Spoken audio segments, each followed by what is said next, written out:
الحمد لله نحمده ونستعينه ونستغفره ونؤمن به ونتوكل عليه ونعوذ بالله من شرور أنفسنا ومن سيئات أعمالنا من يهده الله فلا مضل له ومن يضلله فلا هادي له ونشهد أن لا إله إلا الله وحده لا شريك له ونشهد أن سيدنا وشفيعنا وسندنا وحبيب ربنا ومولانا محمدا عبده ورسوله أما بعد فأعوذ بالله من الشيطان الرجيم بسم الله الرحمن الرحيم واعبدوا الله ولا تشركوا به شيئا وبالوالدين إحسانا وبذي القربى واليتامى والمساكين وابن السبيل والجار ذي القربى والجار الجنب والصاحب بالجنب وابن السبيل وما ملكت أيمانكم إن الله لا يحب من كان مختالا فخورا وقال النبي صلى الله عليه وسلم أطعموا الجائع وعودوا المريض وفكوا العاني أو كما قال النبي صلى الله عليه وسلم يا رب صل وسلم دائما أبدا على حبيبك خير الخلق كلهم بارك الله لنا ولكم في القرآن العظيم ونفعنا وإياكم بالآيات والذكر الحكيم إنه تعالى جواد كريم قديم ملك بر رب رؤوف رحيم. انتہائی واجب الاحترام معزز سامعین گرامی، عزیز برادران اسلام، السلام علیکم ورحمۃ اللہ وبرکاتہ.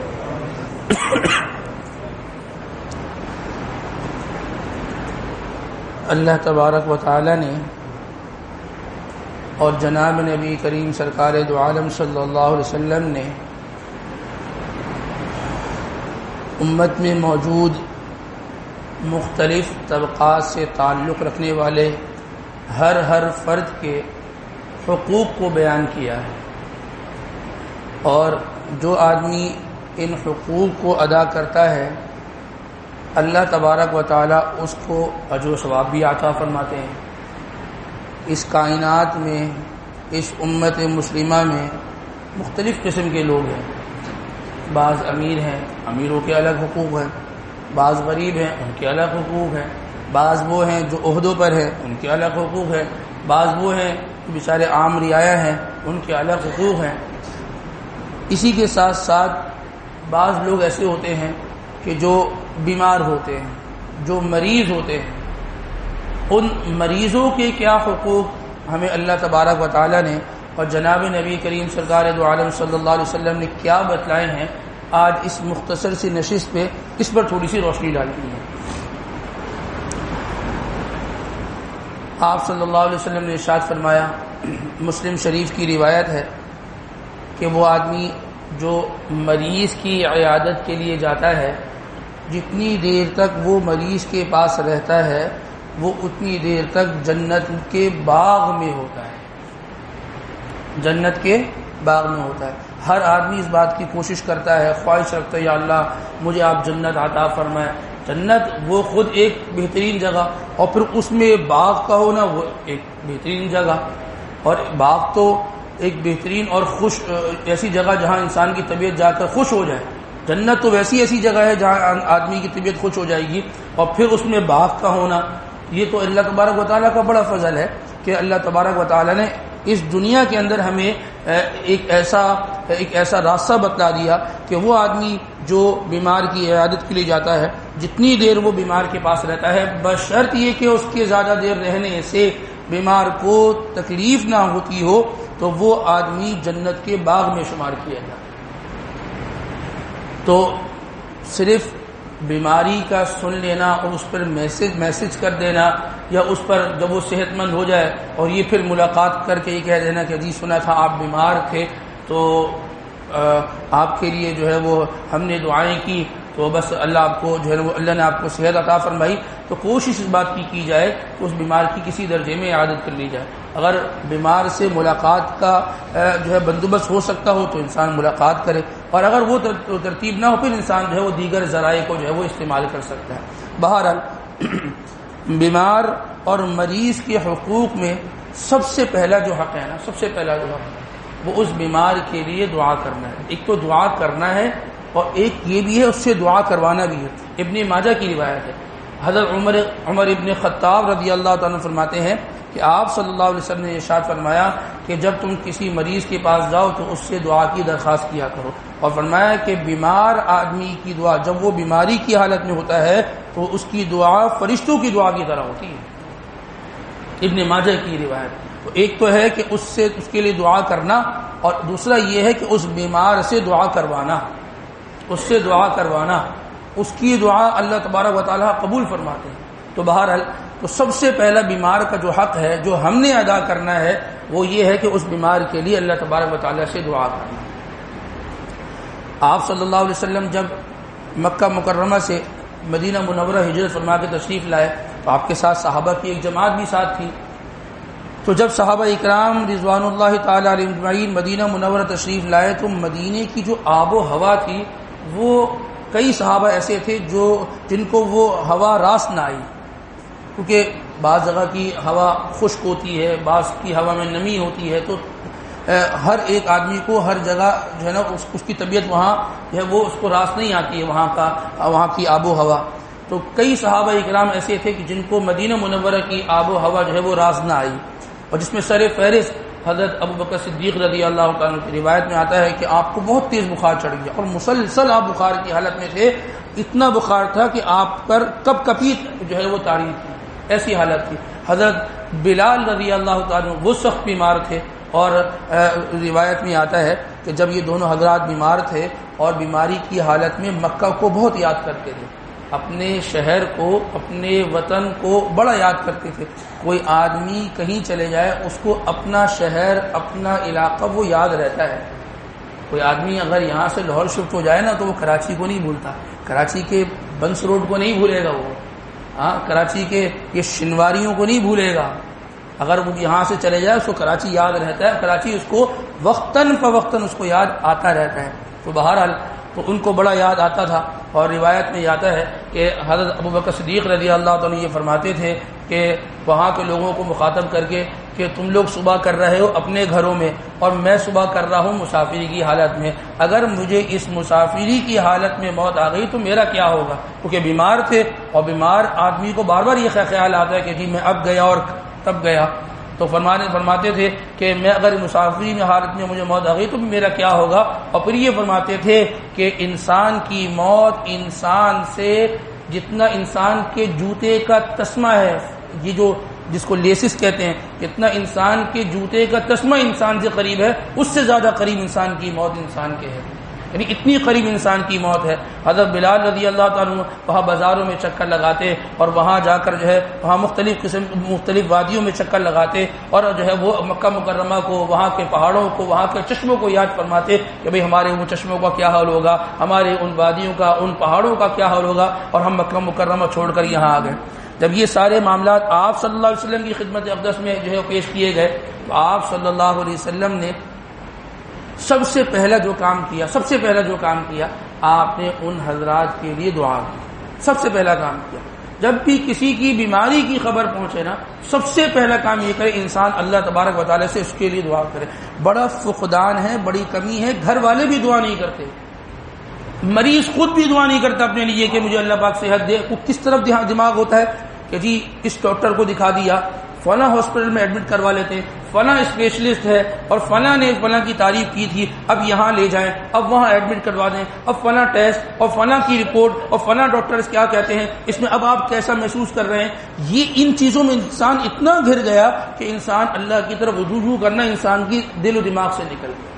سب سے پہلی چیز جو ذکر فرمائی نا, آپ صلی اللہ علیہ وسلم نے ان لوگوں کے لیے دعا فرمائی, اور پھر آپ علیہ السلام نے اللہ تبارک و تعالیٰ سے یہ دعا فرمائی, یا اللہ یہ مدینہ منورہ کی جو آب و ہوا ہے, یا اللہ یہاں اس میں جو یہ جو ایسی ہوا جو ان کو راس نہیں آ رہی, اس وبا کو آپ اس مدینے کی اس عرب کی سرحد پر جحفہ ایک جگہ ہے, فرمایا اس جحفہ تک اللہ تبارک و تعالیٰ آپ اس کو جو ہے نا وہ منتقل فرما دیں, اور اللہ تبارک و تعالیٰ آپ اس مدینے کو برکت عطا فرمائے. تو صحابہ نے فرمایا اللہ کے نبی کیسی برکت, جیسے مکہ میں برکت تھی, فرمایا او اکثر, مکہ سے بھی زیادہ اللہ تبارک و تعالیٰ اس میں برکت عطا فرما دے. حضرت ابراہیم علیہ السلام نے مکہ مکرمہ کے لیے دعائیں کی تھی نا, اور آپ صلی اللہ علیہ وسلم نے مدینہ منورہ کی دعا کے لیے دعا کی. انسان جب مکہ کا تذکرہ کرتا ہے اور وہاں حرم مکی کا تذکرہ کرتا ہے, انسان کے دل میں ایک بڑی محبت ہوتی ہے, اور جو ہی تذکرہ مدینہ منورہ کا آتا ہے تو انسان کی کیفیت بدل جاتی ہے. تو یہ وہ آپ علیہ السلام کی دعا تھی جو جس کا اثر انسان جو ہے وہ آج تک محسوس کرتا ہے اور آئندہ محسوس کرتا رہے گا. تو سب سے پہلی چیز جو ذکر فرمائی کہ مریض کے لیے انسان کیا کرے, انسان اس کے لیے دعا کرے, نمبر 1. نمبر 2, جب بھی مریض سے ملاقات ہو یا اس کے گھر والے ہیں, اس کو تسلی دیں, اس کو حوصلہ دیں, اس کو تسلی دیں, اس کو حوصلہ دیں. مایوسی والی باتیں اس کے سامنے نہ کریں. حضرت سعد ابن ابی وقاص رضی اللہ تعالیٰ عنہ, یہ جب مکہ مکرمہ سے مدینہ ہجرت فرما کر تشریف لے گئے, مدینے میں رہے, 8 سال کے بعد آپ دوبارہ مکے آئے. ٹھیک ہے جی, جب دوبارہ مکے آئے تو فتح مکہ جو ہے وہ تھا, اور اس کے بعد جو ہے انہوں نے وہاں سے دوبارہ مدینے جانا تھا مکے سے, لیکن مکے میں بیمار ہو گئے اور بہت سخت بیمار ہوئے. آپ صلی اللہ علیہ وسلم کو پتہ چلا کہ جی یہ مکے آئے تھے اور جو ہے بیمار ہو گئے, تو ان کے خیمے میں گئے اور ان سے جو ہے نا وہ ان کی عیادت کے لیے گئے. جب آپ علیہ السلام ان کے پاس گئے تو انہوں نے اللہ کے نبی سے 2 سوال کیے. ایک سوال یہ کیا کہ فرمایا کہ اللہ کے نبی, میں نے جو آج سے 8 سال پہلے ہجرت کی تھی, میں جو مکے سے مدینہ گیا تھا پھر ابھی دوبارہ مکے آ گیا ہوں, یہ جو میں نے 8 سال پہلے ہجرت کی تھی مکے سے مدینے کی طرف, اب دوبارہ مدینے سے مکہ آ گیا, یہاں بیمار ہو گیا, تو میری وہ ہجرت کا ثواب تو ضائع نہیں ہوگا, کیونکہ میں دوبارہ مکے آ گیا ہوں, کہ میری وہ ہجرت کا ثواب تو ضائع نہیں ہوگا, اور کیونکہ مجھے اب ایسا لگتا ہے کہ میں اب دوبارہ مدینے جانے کے قابل نہیں ہوں, میرا اب کام ہونے والا ہے, میرا انتقال ہونے والا ہے, اب میرے اندر اتنی ہمت نہیں ہے, اور مجھے اپنی صحت بھی دور دور تک نظر نہیں آ رہی, تو آپ مجھے بتائیے کہ میری وہ ہجرت کا ثواب تو ضائع نہیں ہوگا. ایک سوال تو یہ کیا, اور دوسرا سوال یہ کیا کہ میری جو ہے اولادوں میں صرف ایک میری بیٹی ہے, اور اللہ نے اس کو بہت نوازا ہے, اور اللہ نے مجھے بھی بڑا نوازا ہے, تو مجھے ایسا لگ رہا ہے کہ میں آج گیا اور کل گیا, تو کیا آپ اس بات کی اجازت دیتے ہیں, کیونکہ میری بیٹی کو میرے مال کی کوئی ضرورت نہیں ہے, تو آپ اس بات کی اجازت دیتے ہیں, آپ کا کیا مشورہ ہے کہ میں اپنا سارا کا سارا مال اٹھا کر اللہ کی راہ میں صدقہ کروں. تو آپ آپ علیہ السلام نے یہ ساری باتیں جب سنی نا, آپ نے یہ نہیں فرمایا کہ ہاں تمہاری جو طبیعت بھی ایسی لگ رہی کہ تمہارا بس کام ہونے والا ہے, تمہارا کام ہونے والا ہے, یہ باتیں آپ نے ذکر نہیں فرمائی. آج تو بیمار آدمی سے کوئی ملنے چلے جائے تو وہ کہتے ہیں اچھا آپ کو یہ پرابلم ہے, اچھا جی ہمارے خالوں کو بھی پرابلم تھی, اور وہ بیمار خود پوچھتے ہیں اچھا پھر ان کا کیا ہوا, وہ تو چلے گئے اسی مرض میں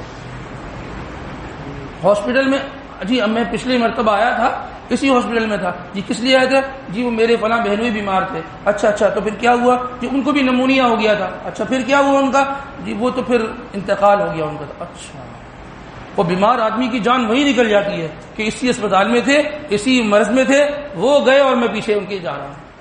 اس طرح کی باتیں آپ علیہ السلام نے جب یہ ساری باتیں ان کے سوالات سنے نا, آپ نے کیا فرمایا, آپ نے فرمایا کہ نہیں اللہ نے تم سے بہت کام لینا ہے, اللہ نے تم سے بہت کام لینا ہے, اللہ تمہیں صحت دیں گے اور اللہ تم سے بہت کام لیں گے, تمہیں بڑی تندرستی ملے گی. ایک حوصلہ ہو گیا, اچھا اللہ کے نبی فرمایا کوئی ایسی مسئلے کی بات نہیں ہے, تم دوبارہ مدینے جاؤ گے اور یہاں تمہاری دوبارہ یہاں سے ایک مرتبہ ہجرت ہوگی اور اللہ تبارک و تعالیٰ تمہیں بڑی صحت سے نوازے گا. پھر ہوا بھی ایسا. فاتح ایران ہے یہ حضرت سعد ابن ابی وقاص رضی اللہ تعالیٰ عنہ عشرہ مبشرہ میں ہے اور فاتح ایران ہے. اللہ نے ایران ان کے ذریعے سے فتح فرمایا. اور پھر حضرت عمر فاروق رضی اللہ تعالیٰ عنہ نے جو ہے وہ حکم دیا کوفہ کو آباد کرنے کا, تو انہوں نے جا کے کوفہ شہر کو آباد کیا, اس کی تعمیر کی اور اس کو پہ جو ہے وہ اللہ تبارک و تعالیٰ نے پروان چڑھایا. تو ہوا بھی ایسا. تو دوسری چیز جو ہے وہ چیز یہ ہے کہ بیمار آدمی کے پاس جب بھی جائے تو آدمی اس کو تسلی دے, اس کو حوصلہ دے, اس کو امید دلائے. اس کو مایوس کرنا, اس کو نا امیدی والے کلمات اس سے کہنا, یہ چیز خلاف سنت ہے. یہ آپ صلی اللہ علیہ وسلم کا طریقہ بالکل بھی نہیں ہے. تو پہلا حق کیا ہے مریض کا کہ مریض کے لیے اللہ سے دعا کرے.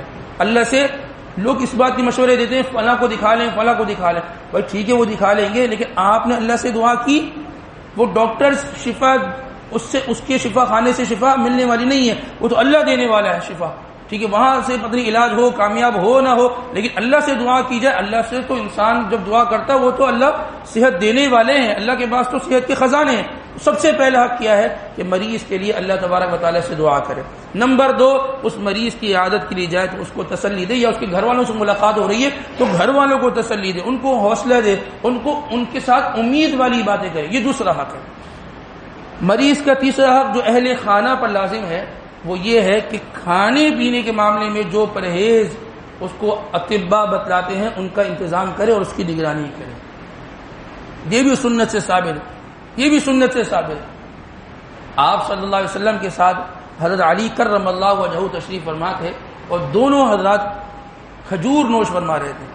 آپ صلی اللہ علیہ وسلم نے حضرت علی رضی اللہ عنہ نے فرمایا کہ علی ابھی تم تو بیماری سے اٹھے ہو کچھ. تو فرمایا کہ جی میں اس کی کمزوری ہے. فرمایا کہ جی اس کی کمزوری ہے اور کمزوری میں محسوس کر رہا ہوں کہ وہ جو ہمت پہلے والی تھی ابھی وہ ہمت اور طاقت مجھ میں نہیں ہے. آپ صلی اللہ علیہ وسلم نے روایت میں آتا ہے علی رضی اللہ تعالیٰ کے ہاتھ سے وہ کھجور لی اور رکھ دی. فرمایا کہ تمہارے لیے ابھی یہ کھانا مناسب نہیں ہے کیونکہ کھجور جو ہے وہ سخت چیز ہے اور تم ابھی کمزور ہو, تم اس کو ہضم نہیں کر پاؤ گے. آپ نے اس کو لے لیا اور اس کو لے کر رکھ دیا. یعنی کیا فرمایا کہ تم اس سے بھی کیا کرو, پرہیز کرو, اس سے اپنے آپ کو ابھی دور رکھو, تمہارے لیے اس کو استعمال کرنے کی ابھی اجازت نہیں. تو یہ جو بعض لوگ کہتے ہیں نا کہ جی او جی موت آنی ہوگی آ جائے گی, او جی کھا پی کر مرے, او جی کوئی پرہیز نہیں ہوتا, اور یہ سب ایسی کی بھی باتیں ہوتی ہیں. اگر کسی کو کوئی پرہیز بتایا جائے تو اس کو شریعت کا حصہ سمجھے, اس کو اسلام کا حصہ سمجھے, اس کو دین کا حصہ سمجھے. یہ جان اللہ تبارک و تعالیٰ کی نعمت اور امانت ہے, اس کا تحفظ اور اس کی حفاظت کرنا یہ ہم سب کی ذمہ داری ہے. یہ ہم سب کی ذمہ داری ہے. اور جب ایک مرتبہ یہ صحت چلی جاتی ہے نا, ایک مرتبہ یہ صحت ہاتھ سے نکل جاتی ہے نا, پھر آدمی کو اس وقت معلوم چلتا ہے یہ کتنی بڑی نعمت تھی جس سے آج میں محروم ہو گیا, یہ کتنی اللہ تبارک و تعالیٰ کی بڑی دولت تھی جس سے آج میں محروم ہو گیا. یہ انسان کو اس کے جانے کے بعد پتہ چلتا ہے. لہذا مریض کا تیسرا حق کیا ہے کہ مریض کا جو پرہیز بتایا ہو وہ پرہیز کرے اور گھر والے اس کی نگرانی کرے, اس کا اس کے لیے انتظام کرے. چوتھی چیز کیا ہے جو مریض کے لیے سنت ہے اور جس کے کرنے کا حکم ہے وہ دوا دارو ہے. دوا دارو, یہ علاج کرنا یہ بھی آپ صلی اللہ علیہ وسلم کی سنت ہے. علاج کرنا یہ آپ صلی اللہ علیہ وسلم کی سنت ہے. یہ کہہ دینا کہ جی یہ انگریزوں کی بنائی ہوئی دوائیں ہیں, فلاں کھانا ہے, اور بھائی اگر اس میں کوئی حرام چیز نہیں ملی ہو تو اس کو استعمال کرنا چاہیے. یہ علاج ہے اور دور حاضر میں یہی چیز موجود ہے. ہاں ٹھیک ہے وہ ایلوپیتھک و ہومیوپیتھک وہ ایک الگ ٹاپک ہے, انسان کی اپنی مرضی ہے, لیکن علاج کرنا یہ آپ صلی اللہ علیہ وسلم کی سنت ہے. روایت میں آتا ہے کہ آپ صلی اللہ علیہ وسلم ایک دفعہ خود بیمار ہوئے تو حضرت عائشہ صدیقہ رضی اللہ تعالیٰ فرماتی ہیں کہ اتنے بیمار ہوئے اور اتنی کمزوری تھی کہ آپ حضرت عباس رضی اللہ تعالیٰ اور حضرت علی رضی اللہ تعالیٰ کے سہارے سے آپ گھر تشریف لائے. اور جب آپ کو گھر لایا جا رہا تھا تو آپ کے پاؤں مبارک سے زمین پر لکیریں بن رہی, یعنی اتنی بھی ہمت دی تھی کہ آپ قدم رکھ کے آتے. تو آپ صلی اللہ علیہ وسلم نے یہ فرمایا کہ دیکھو میں بیمار ہوں اور بیماری کی حالت میں میرے لیے روزانہ مختلف ازواج کے گھروں پہ جانا یہ مشکل ہے. میں اگر ایک ہی جگہ رہ لوں تو اس میں میرے لیے آسانی ہے, میں بیماری کی حالت میں بار بار گھر نہیں تبدیل کر سکتا. تو تمام ازواج مطہرات نے فرمایا کہ جہاں آپ کے لیے آسانی ہو آپ بتلائیے، جہاں آپ کے لیے آسانی ہو. تو آپ نے فرمایا کہ میں عائشہ کے گھر رہنا چاہتا ہوں، میں عائشہ کے گھر رہنا چاہتا ہوں، تو یہاں میری ترتیب بنا دی جائے. تو فرمایا کہ ٹھیک ہے آپ یہاں رہیں، اور یہاں آپ کی بیماری کے جو ہے وہ ایام ہیں یہاں گزرتے رہیں گے. اور پھر تمام ازواج مطہرات وہاں آیا کرتی تھی. اللہ کے نبی کے بعد بیماری کے وقت میں بیوی کا شوہر کے قریب ہونا یا بیوی کی بیماری کے وقت میں شوہر کے قریب ہونا یہ بہت ضروری ہے، یہ بہت زیادہ ضروری ہے. کب آ رہے ہیں؟ کہاں ہوتے ہیں؟ سعودیہ میں ہوتے ہیں. تو بیمار ہے تو آ جائیں. وہ انتقال کی خبر پہنچ گئی، اب عیدی سینٹر میں رکھی ہوئی ہے میت سرد خانے میں، اب آ رہے ہیں وہ. اب کیا کرنے آ رہے ہیں؟ وہ جنازے کی 4 تکبیرات تو ہو ہی جائیں گی نا، اب کیا کرنے کے لیے آ رہے ہیں؟ بیماری کے وقت میں دونوں ایک دوسرے کے قریب ہوں یہ زیادہ ضروری ہے. اور ایک دوسرے کا قریب ہونا کہ انسان کو آدھا جو ہے وہ ٹھیک کر دیتا ہے، آدھے انسان کی صحت، کیونکہ دونوں ایک دوسرے کی مزاج کو اتنا اچھا جانتے ہیں کہ اتنا اچھا کوئی اور نہیں جانتا. بہویں بھی نہیں جانتی، بیٹے بھی نہیں جانتے، بیٹیاں بھی نہیں جانتی جتنی بیوی جانتی ہے اپنے شوہر کے مزاج کو، یا شوہر جانتا ہے اپنی بیوی کے مزاج کو. بہرحال تو تمام ازواج مطہرات وہاں آتی اور آپ علیہ السلام کی خدمت کیا کرتی. تو پھر آپ علیہ السلام کو کے بارے میں مشورہ ہوا کہ یہ بیمار ہیں تو ان کے لیے دوائی کا انتظام کیا جائے. جب آپ صلی اللہ علیہ وسلم کو جو ہے وہ دوائی دینے لگے، آپ علیہ السلام نے سر مبارک ہلا کے اشارہ فرمایا کہ میں دوائی نہیں لیتا، دوائی نہیں لیتا. تو بہرحال تمام ازواج مطہرات نے مشورہ کیا، بھائی یہ تو بیمار ہیں اور دوائی سے منع فرما رہے ہیں. سر مبارک ہلایا کہ میں بیماری میں دوائی نہیں لیتا، تو کیا کیا جائے؟ تو ازواج مطہرات نے یہ مشورہ کیا کہ دیکھو بیمار آدمی تو دوائی کو منع ہی کرتا ہے، بیمار آدمی تو دوائی کو منع کرتا ہے. ہر آدمی بیمار ہوتا ہے تو اس کو نہ کچھ کھانا اچھا لگتا ہے نہ پینا اچھا لگتا ہے، وہ لیٹا رہتا ہے بیچارہ. تو فرمایا کہ آپس میں مشورہ یہ کیا کہ بیمار آدمی تو دوائی کو منع ہی کرتا ہے، تو ہمارا کام ہے ان کو دوائی پلانا. تو ازواج مطہرات نے ان کو جو ہے نا وہ دوائی آپ کے منہ مبارک میں آپ کو ڈال دی. آپ نے جب اس جب دوائی سے پہلے آپ نیم بے ہوشی کی حالت میں تھے تو آپ نے دوائی استعمال فرمائی. آپ کی طبیعت میں کچھ جو ہے نا وہ صحت اللہ تبارک و تعالیٰ عطا فرمائی. جب تھوڑی سی صحت ہوئی اور آپ تھوڑا سا جو ہے نا وہ ہوش میں آئے، آپ نے یہ فرمایا کہ میں نے تمہیں سر ہلا کر منع کیا تھا نا کہ بھئی مجھے دوائی نہ دو، میں نے یہ منع کیا تھا. فرمایا کہ جی منع تو کیا تھا. اور پھر یہ بھی فرمایا ازواج مطہرات نے کہ جی وہ بیمار آدمی تو منع کرتا ہی ہے دوائی کو، تو آپ نے بھی اس لیے منع فرما دیا. آپ نے فرمایا کہ اچھا چلو ٹھیک ہے، تم نے دوائی پلا دی اور میں نے دوائی پی لی، لیکن اب یہ بتاؤ اس دوائی کے پلانے میں کون کون شریک تھا؟ فرمایا کہ سب ازواج مطہرات شریک تھی. تو پھر آپ نے یہ فرمایا کہ دیکھو جو شریک تھا نا اور جس نے مجھے دوائی پلائی ہے سب ایک دوسرے کو دوائی پلاؤ، سب ایک دوسرے کو دوائی پلاؤ. اس سے ایک فقہاء اکرام نے محدثین نے ایک یہ مسئلہ نکالا اور ایک بات نکالی کہ بیمار آدمی جب اپنی طبیعت کے اندر بشاشت محسوس کرے نا تو اور اس کی طبیعت جو ہے نا وہ کچھ بہتری کی طرف آئے تو اس کو گھر میں خود بھی مایوسی کی باتیں نہیں کرنی چاہیے اور خود گھر کے ماحول کو ایک اچھا ماحول بنانا چاہیے. اچھا ماحول. آج آدمی تھوڑا سا بیمار ہو جاتا ہے، آدمی کی زبان پہ گالم گلوچ آ جاتا ہے، گالم گلوچ. آپ نے جب اپنی طبیعت میں خود بشاشت محسوس کی، آپ نے بطور مزاح کے یہ بات فرمائی کہ ٹھیک ہے تم سب شریک تھی مجھے دوائی پلانے میں، تو بس ٹھیک ہے مجھے دوائی پلائی ہے تو اب تم لوگوں کو بھی دوائی جو ہے نا پلائی جائے گی، کیونکہ حضور کا حکم تھا. تو تمام ازواج مطہرات نے ایک دوسرے کو دوائی پلائی.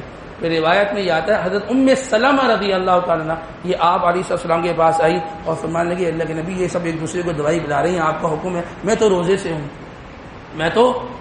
ہوں تو میں نفلی روزہ تھا. تو فرمایا کہ پھر میں کیا کروں؟ میں کہ نہ تم بھی شریک تو تھی نا، روزہ بعد میں رکھ لینا، اس کی قضا کر لینا، اس وقت تم بھی دوائی بھی ہوگی. تو بیماری کو دوائی پلانا یہ بھی سنت ہے. اور جب آدمی کی طبیعت بیمار آدمی کی طبیعت میں بشاشت ہو، کوئی بہتری ہو تو گھر کا ماحول اچھا کرنے کی، کیونکہ گھر میں بیماری چلتی آ رہی ہے ہفتے سے 15 دن سے، تو ٹھیک ہے گھر کا ماحول ویسے ہی جو ہے نا وہ ایک خاموشی والا ماحول ہوتا ہے، لیکن جب تھوڑی سی بشاشت محسوس ہو تو اس کا اظہار بھی کرے بیمار آدمی کہ ہاں میں کچھ بہتر ہوں، کچھ مزاح کر کے کچھ ہنسی کے کوئی کلمات بول کے، بشرط یہ کہ اس میں کوئی جھوٹ نہ ہو، کوئی بےہودہ بات نہ ہو، کوئی ایسی بات نہ ہو کوئی جو شریعت کے خلاف ہو. بیمار آدمی کو بھی چاہیے کہ اس کا اظہار کرے ہاں کہ اب میں جو ہے وہ بہتری کی طرف جا رہا ہوں. تو یہ چند حقوق ہیں جو آپ صلی اللہ علیہ وسلم کی شریعت سے ہمیں ملتے ہیں جو بیمار آدمی اور مریض آدمی سے جو ہے وہ متعلق ہے. پہلا حق کیا ہے اس کے لیے دعا کرنا. نمبر 2 دوسرا حق کیا ہے اس کو تسلی دینا بیمار آدمی کو، اس کو جو ہے وہ اس کو جو ہے وہ صبر کی بات کرنا. اور تیسرا حق کیا ہے؟ بیمار آدمی کے لیے جو پرہیز کے معاملات ہو وہ پرہیز کے معاملات کی نگرانی کرنا، اس کے لیے اس کا اہتمام کرانا. اور نمبر 4 جو چوتھی بات ہے وہ بیمار آدمی کا کیا ہے؟ وہ دوا دارو کا معاملہ کرنا. اور دوا دارو کرنا یہ سنت سمجھ کے کرنا. ہاں اس دوائی میں کچھ نہیں ہے، کیونکہ حضور کا طریقہ ہے، میں اس طریقے کو اپنا رہا ہوں. ہاں شفا دینے والی ذات تو اللہ کی ذات ہے، شفا اللہ دیں گے. اس دوائی میں کچھ نہیں رکھا. یہ کیوں کر رہا ہوں؟ کہ حضور کا طریقہ ہے، آپ علیہ السلام کی سنت ہے، سنت کو پورا کر رہا ہوں. علاج کرنا سنت ہے. ہاں شفا دیں گے کون؟ وہ اللہ تبارک و تعالیٰ کی ذات ہے. نگاہ اللہ تبارک و تعالیٰ کی ذات پر ہونی چاہیے. اللہ تبارک و تعالیٰ ہمیں ان مسائل کو سیکھ کر، ان باتوں کو سمجھ کر اپنی زندگی میں لانے کی توفیق نصیب فرمائے. ہمیں اللہ تبارک و تعالیٰ کسی کا محتاج نہ کرے، اور اللہ تبارک و تعالیٰ کوئی ایسا مرض جو مہلک مرض ہو، جو تکلیف میں انسان کو مبتلا کرنے والا ہو، اللہ تبارک و تعالیٰ ان امراض سے ہم سب کی حفاظت فرمائے. اللہ تبارک و تعالیٰ ہمیں کہنے سننے کے ساتھ ساتھ عمل کی توفیق نصیب فرمائے. وآخر دعوانا الحمد للہ رب العالمین.